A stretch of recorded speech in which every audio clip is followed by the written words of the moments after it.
Before going into communication, I would love picking up weird skills and learning new things. I would do a month of studying the Quran, learning how to yo-yo, learning how to solve a Rubik's Cube, and a lot of these skills I would pick up in a day. They weren't that hard, and other skills I gave up on after a few days. This was the case for French and After Effects and becoming a marathon runner, learning how to code, and many more, to be honest. In the meantime, there were other skills like graphic design and photography that I'm doing, I guess you could say, semi-professionally now. And recently I've been a little retrospective and sought to find out, why do some of these skills stick and why do some of them simply die out? Shortly after enrolling into communication, I went up to one of the older tutor students, Laura, and asked her if she wanted to go out and grab a coffee one day. Oh, I actually didn't do that.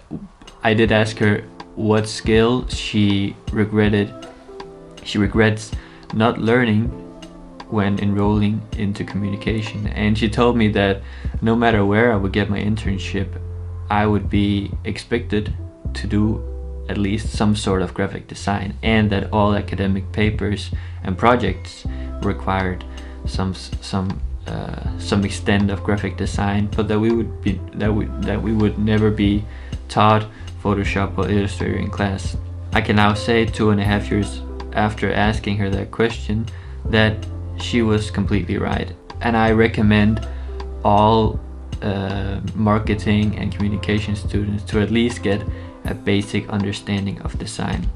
Now, how do you get there? First time you open up Photoshop Illustrator, it's gonna feel like using someone else's microwave. There are loads of buttons. Where do you even start it, and where do you put the popcorn? Picking up a new skill is like crossing a valley with a hill at the end. My first teacher in communication was called Hille Togo, and she would always say that learning is the greatest while you're frustrated. And I believe that to be 100% true. Her idea was that you just needed to dive headfirst into the suck, like accept that you suck, and then really spend time down there.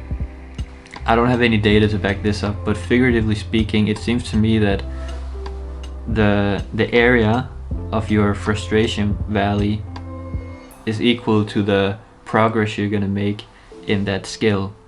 But there's a limit, because you always need to be able to see and know what your goal is, otherwise you'll get stuck somewhere down in the valley.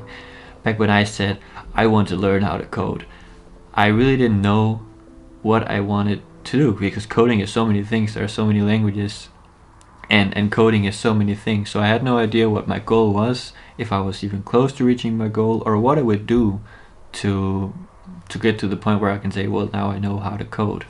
This makes for my first piece of advice, which is be precise about the thing you want to learn. Like so many other things, Photoshop and Illustrator follow the 80-20 rule, or the Pareto principle. And the Pareto principle states that there is a significant few, 20%, that causes 80% of the incidents. Like 20% of drivers cause 80% of accidents, or that we use 20% of our clothes 80% of the time. And in the case of Illustrator, that would mean that 20% of the buttons or the tools will allow you to solve 80% of the problems. So that would be our goal. Find the 20% of the buttons that will solve all this work. Now, I could just tell you that if you want to create logos, you should know how to use the selectors, the geometrical tools, the shape tool, and probably and the pen tool. Probably those would be the most important. But that wouldn't really work, because Illustrator can be used for so many other things than logos. You can draw in it, you can make elements for motion graphics, and even if I told you that the shape tool was the most important, how would you go about learning it? So this is my piece of advice number 2, namely that you should find out what you want to create before you pick the tool you want to learn. In my case, I wanted to do logo design, so I went out and just gathered a bunch of the most iconic logos and then found YouTube tutorials on how to make them, and I just went through them one by one. And I can leapfrog off of that into my next piece of advice, which is take advantage of all the free tutorials out there. Sometimes I ask the old designers at the co-working space I was at before how they learned graphic design. Like, no YouTube, no Skillshare, only slow, confusing software.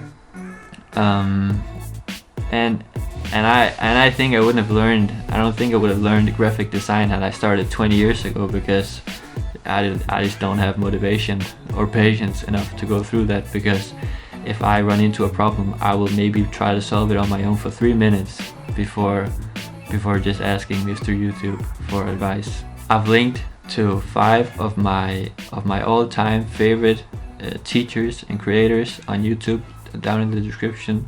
They're all infinitely better teachers and designers than I am. So if you want to get started with graphic design, I highly recommend you check those out. My last tip is to acquire a technical vocabulary. What do I mean with that? Well, sometimes you'll find a design or an effect on YouTube or Pinterest or something like that, but you don't know what to look up on YouTube. You don't know what to look for when looking for a tutorial. Take this effect, for example, where you have an image running behind, a video running behind an image.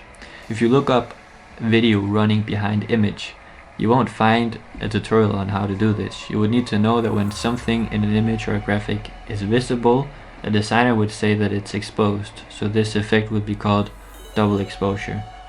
Now, of course, this isn't something you can do from day one, but it's important as you progress to learn the words that the teachers, the YouTubers use. And please put your Photoshop in English for the same reason. Most tutorials out there are in English or Hindi, and even the Hindi users have an English interface. If you're Danish like I am, you'll probably find it easier in the beginning to have the Danish interface. But as soon as you run into a problem or something that you can't solve on your own, you're gonna have to turn every stone to find a good Danish tutorial. And even if you find an English one, it's gonna be confusing because the words on his screen aren't going to correspond to the ones on yours. So let's summarize. 1. Be precise about what you want to learn. 2. Remember that 20% of the buttons will solve 80% of your problems. 3. Pick what you want to create before you pick the tool you want to learn. 4. Take advantage of the cascade of free YouTube tutorials that are out there. And 5. Start building a technical vocabulary. Those were the tips on learning graphic design. I wish you all the best on your design journeys.